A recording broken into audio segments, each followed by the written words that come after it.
حضرت یونس علیہ السلام پر امتحان۔ ایک دن دوران سفر ایک درخت کے نیچے ٹھہرے اور بچوں کو وہاں ٹھہرا کر خود قضاء حاجت کے لیے تشریف لے گئے۔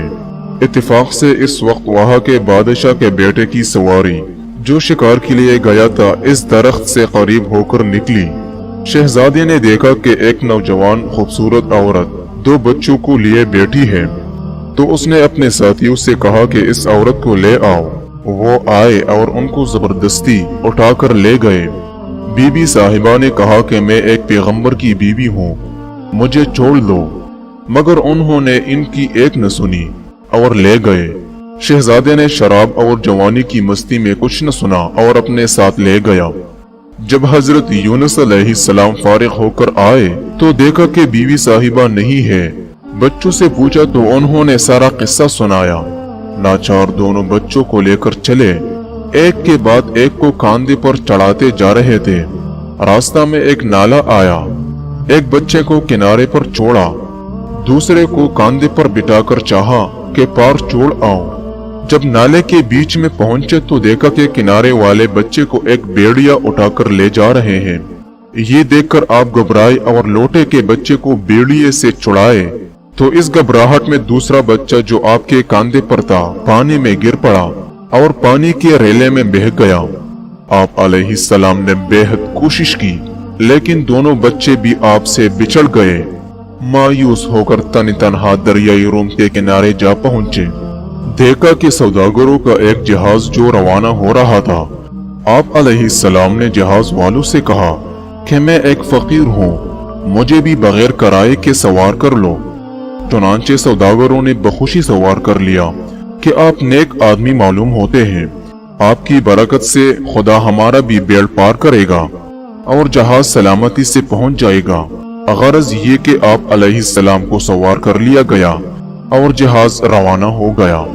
جب جہاز دریا کے بیچ میں پہنچا تو یکا یک ایک بڑا طوفان اٹھا اور موجیں آنا شروع ہو گئی اور جہاز رک گیا، اور باوجود تمام کوشش کے جہاز نہ چل سکا۔ تو کشتی والوں نے مشورہ کیا کہ اب کیا ہونا چاہیے۔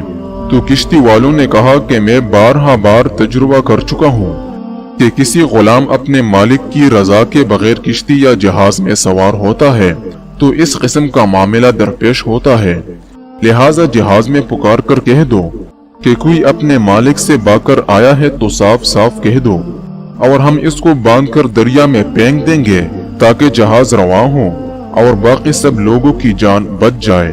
اگر ایک آدمی کی ہلاکت سے 100 کی جان بچتی ہے تو کوئی مسئلہ نہیں۔ چنانچہ جب جہاز میں آواز دی گئی تو حضرت یونس علیہ السلام سمجھ گئے کہ وہ غلام تو میں ہوں کہ خدا کے حکم کے بغیر اپنے فیصلے پر چڑھ پڑا ہوں۔ آپ علیہ السلام نے جہاز والوں سے کہہ دیا کہ وہ غلام میں ہوں، لیکن ان کو یقین نہ آتا تھا۔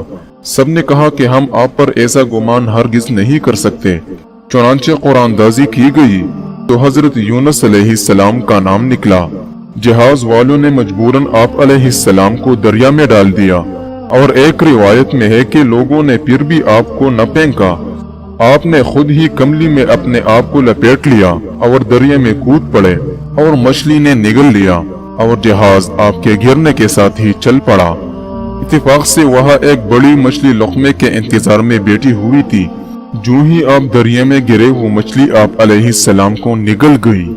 جس مچھلی نے حضرت یونس علیہ السلام کو نگل لیا تھا، اللہ تعالیٰ نے اس مچھلی کو حکم دے دیا کہ ہم نے اسے تیری غذا کے لیے تیرے پیٹ میں داخل نہیں کیا، بلکہ تیرے پیٹ کو اس کا قید خانہ مقرر کیا ہے۔ خبردار، اس کو ایک بال برابر نقصان نہ پہنچے، یہ تیرے پیٹ میں اس طرح محفوظ رہے جیسے بچہ ماں کے پیٹ میں محفوظ رہتا ہے۔ چنانچہ جناب باری کا فرمان صادر ہوا کہ وہ دریاؤں کو چیرتی اور پالتی ہوئی جائے اور حضرت یونس علیہ السلام کو نگل لے، لیکن نہ تو ان کا جسم زخمی ہوا اور نہ کوئی ہڈی ٹوٹی۔ چنانچہ اس مچھلی نے پیغمبر خدا کو نگل لیا اور سمندروں میں چلنے پھرنے لگی۔ حضرت یونس علیہ السلام جو پوری طرح مچھلی کے پیٹ میں چلے گئے تو آپ کو خیال گزرا کہ میں مر چکا ہوں، لیکن جب ہاتھ پاؤں کو ہلایا تو زندگی کا یقین کر کے وہی کڑے ہو کر نماز شروع کر دی اور اللہ سے عرض کی کہ اے پروردگار، میں نے تیرے ایسی جگہ کو مسجد بنایا جہاں کوئی نہ پہنچا ہوگا، اور ساتھ ہی تسبیح شروع کر دی۔ حضرت یونس علیہ السلام نے جب مچھلی کے پیٹ میں ان کلمات کو کہا تو فرشتوں نے کہا یہ آواز تو بہت درد والی ہے، لیکن اس آواز سے ہمارے کان ناآشنا ہے۔ فرمایا اب پہچان لو کہ یہ کس کی آواز ہے۔ عرض کیا نہیں پہچانا۔ اللہ تعالیٰ نے فرمایا یہ میرے بندے یونس علیہ السلام کی آواز ہے۔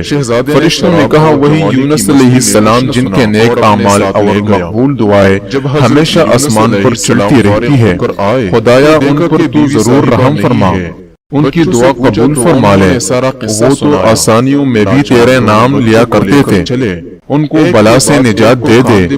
اللہ تعالیٰ نے ارشاد فرمایا میں اسے نجات دوں گا۔ چنانچہ مچھلی کو حکم ہوا کہ میدان میں حضرت یونس علیہ السلام کو اگل لے، اس نے تعمیل حکم میں آپ علیہ السلام کو اگل دیا۔ اگر حضرت یونس علیہ السلام تسبیح نہ کرتے تو وہ مچھلی قیامت تک زندہ رہتی۔ مطلب یہ کہ اس مچھلی کے پیٹ ہی کو حضرت یونس علیہ السلام کی قبر بنا دیا جاتا۔ 40 دن کے بعد آپ علیہ السلام کے پیٹ سے رہائی ملی۔ مچھلی کے پیٹ سے جب آپ نکلے تو آپ کا جسم اس قدر نرم ہو گیا تھا کہ مچھر یا مکھی کے بیٹھنے کی تاب بھی آپ کو نہ تھی۔ محترم ناظرین، یہ تھا آج کا واقعہ۔ اگر سائنسوں نے وفا کر دیا تو تمہارا بھائی اویس خان نیکسٹ ویڈیو میں آپ کو مخاطب ہوگا۔ تب تک کے لیے اپنے بھائی اویس کو اجازت دیجیے۔